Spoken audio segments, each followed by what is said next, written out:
Chapter 3. The man said, "Subscribe to C2 Wrestling and turn on notifications now." Please. What is going on, everybody? It is Monday night, and you know what that means. Monday Night Raw review coming at you. Snowden from C2 Wrestling. Solo here, CTD. I'll be back shortly, don't you worry.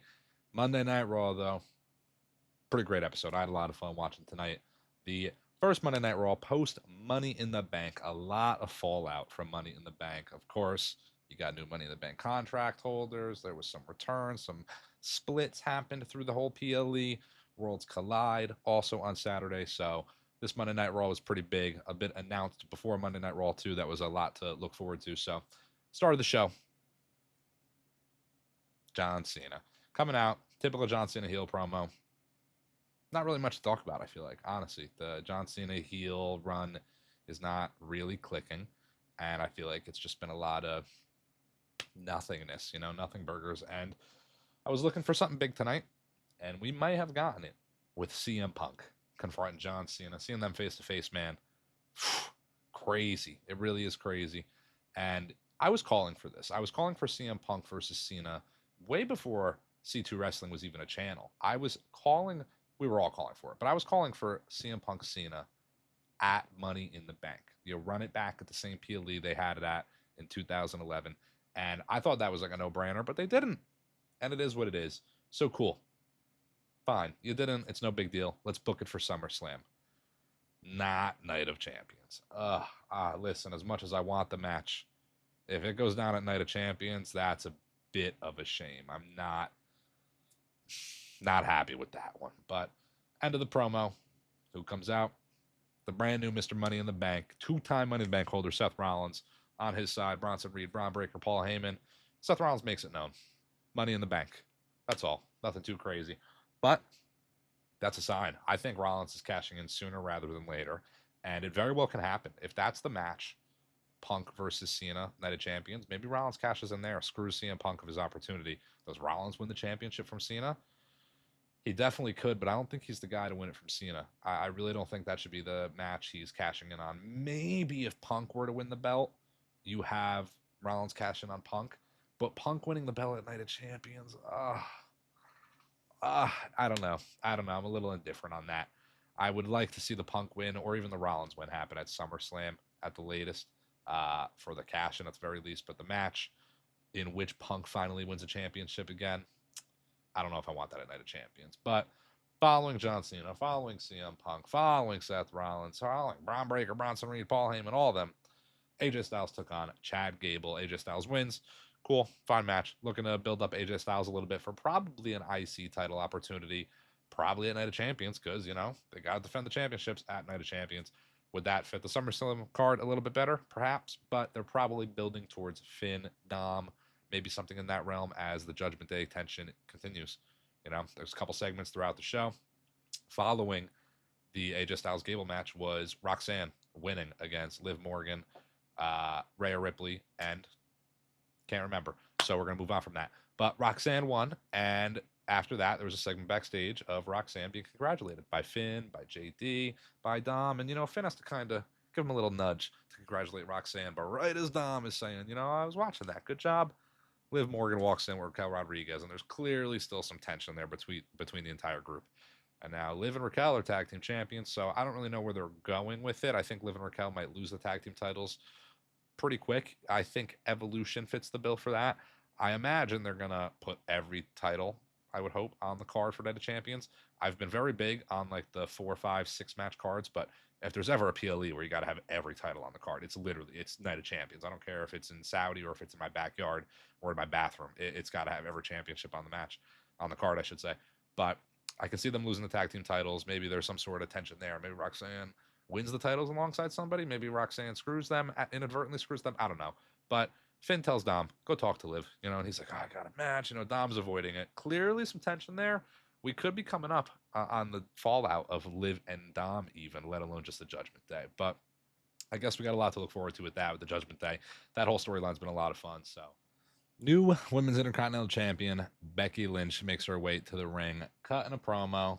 wants Lyra Valkyria out there. And as Lyra Valkyria makes her entrance, out comes Bailey. The return of Bailey to a great pop. Takes out Becky. Becky reverses a rose plant.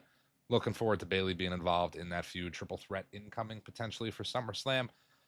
Not to kind of push away from Bailey. Good for Bailey. Good for Lyra. Good for Becky. They got something going on there. But post Bailey's return, immediately R-Truth, baby, grabs that microphone. What a promo. Truly a goosebump moment. My favorite moment of Monday Night Raw tonight. A holy shit moment, honestly. I really think it was. That was such a great promo from Truth. Standing on that table. You wanted the truth. You got the truth. And he put it in his own words. That is Ron Killings out there. Man, him taking the scissors out of his pocket and cutting his hair. What a moment. Iconic promo. Iconic. Truly, I feel like that's going to be something that gets looked back on. Listen, where do they go with not R-Truth, but Ron Killings? I really don't know. I don't know. Is Ron Killings going to win a championship? He could. He might, man. He has got the momentum right now. You know, it's rare when people can get naturally over to that type of level, and he kind of is on that trajectory. And R-Truth, man, he's maybe the oldest guy on the roster, but he doesn't look it, he doesn't sound it, he doesn't feel it when he's in the ring. Whatever they're doing with R-Truth, I'm here for it. I mean, that promo, again, it literally gave me goosebumps. Favorite moment of the night, and a lot of the great things happened tonight, and we're going to get into some more of them. But that R-Truth promo, man, that was something special. I absolutely fucking loved it. Following that, we had a little bit more tension, Judgment Day. We got a segment backstage of Seth Rollins before the other King of the Ring qualifying match. Sami Zayn takes on Penta, takes on Braun Breaker, takes on Dirty Dom Mysterio. Solid match. I had a lot of fun with this one. And then middle of the match, towards the end of the match, LA Knight makes an appearance, takes out Braun Breaker, and I love it. Indicates a potential feud between LA Knight and the new Seth Rollins faction. Took out Braun Breaker. Does he take out Bronson Reed in his King of the Ring matchup? Who knows? But off the back of Friday Night SmackDown and this newly formed faction attacking LA Knight, I love to see it. I want LA Knight involved in a main picture right now, and Seth Rollins is really the biggest thing going in wrestling, alongside Braun Breaker, alongside Bronson Reed, alongside Paul Heyman. So throw LA Knight in that mix, feuding with Seth Rollins. I am a big fan. Because of that, we are only left with Sami Zayn and Dirty Dom. Braun Breaker speared Penta before the LA Knight attack, so that counts both them out for the match. And Sami Zayn picks up the win on the Intercontinental Champion, goes into the semifinals. I'm a fan. I don't know who's going to win this. I really don't. They got a stacked couple matches coming. I really wish it wasn't Fatal 4-Ways, though. I do wish they were doing singles matches, especially for a King of the Ring tournament. Any other tournament, fine, but King of the Ring should be singles matches only. But whatever, it is what it is. They're rushing through it because they got 2 weeks till Saudi Arabia, until Night of Champions. So it is what it is. But one of the matches has a unknown competitor too. So we'll see where they even go with that. I would like for it to be Ilya Dragunov. We'll see though. I can see that happening. And Rusev and Sheamus have some tension there, and Bronson Reed gets screwed by LA Knight. Maybe Ilya gets the win and he finds himself in the semifinals as well. Maybe it's not Ilya. Maybe it's Mr. Iguana. I have no idea. We're gonna find out though. Find out next week. But again, loved that Fatal 4-Way. After the Fatal 4-Way, a return. You can look, but you can't touch. I can't do the dance. I'm going to try. I'm sitting down. It's hard. Nikki Bella makes her return to not much of a pop. Not much of a pop for Nikki Bella, but a big pop for Liv Morgan, who interrupts Nikki Bella. Nikki Bella gets hit with an Oblivion during their little tit for tat. Nikki Bella, CTD, an absolute mega Nikki Belly fan. Nikki Bella fan. CTD loves her. Snowden, not so much. I don't mind Nikki Bella in a way. Like, I get it. I understand why she's popular, why she was over at points. But I think even the promo tonight from Nikki was a little, like, manufactured when Liv Morgan came to the ring. And Nikki Bella was like, oh, Liv, I didn't mean like that. It was, I don't know. Came off corny, came off cheesy to me. But looks like they're setting up some sort of Liv and Nikki feud. Liv and Raquel defend the tag titles against Nikki and, I don't know, I was going to be Brie? I don't know. It doesn't seem that reasonable for it to be Brie in all honesty. So we'll see if Nikki finds herself a tag team partner. I can absolutely see it being another legend. Maybe we get another Trish return, a Lita return. Who knows? But I can see that tag title matchup happening at the announced Evolution PLE in Atlanta. So we'll see where they go with that. And then that leads us really to the biggest moment, besides R-Truth, Ron Killings. We got ourselves a new World Heavyweight Champion. Wanted to talk about this at the top of the video, but kind of like to go in order a little bit, and I like to save the best for last. And Gunther, listen, you're the best. R-Truth, Ron Killings, that was the best moment of the night, but Gunther is the best. That is the GOAT, and he showed you why tonight. Regains his World Heavyweight Championship, and I love it. I love the accolade. I love a guy being a 2-time, 3-time, 4-time, 5-time, so on World Heavyweight Champion. And Gunther should be the guy that has a couple accolades under his belt by the time he retires. He has one long IC title run, a long World Heavyweight title run. You know, you can get some long runs in, but I do like them winning the championship back a few times. I honestly didn't see it coming. I didn't think Seth was going to cash in tonight because we had Seth all over the show.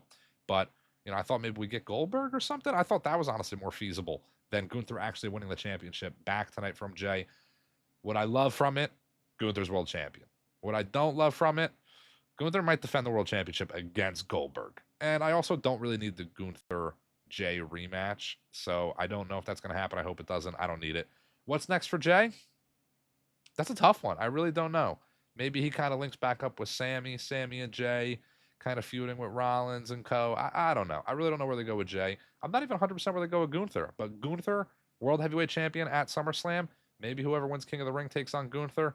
Maybe Gunther gets his rematch with Jay. Maybe it's Gunther Goldberg. Who knows? It's a bit of fantasy booking. But your boys, Snowden, CTD, Fap Reactions, Patty Vega, the honorary Oos, Alec, we will all be at SummerSlam. So it's going to be a great show, hopefully. I'm looking very forward to it. Not very forward to how hot it's going to be, but I'm looking very forward to the show itself. You guys got to subscribe to C2 Wrestling. Turn on notifications. I'm looking forward for more C2 Wrestling content, so I hope you all are too. See you next time.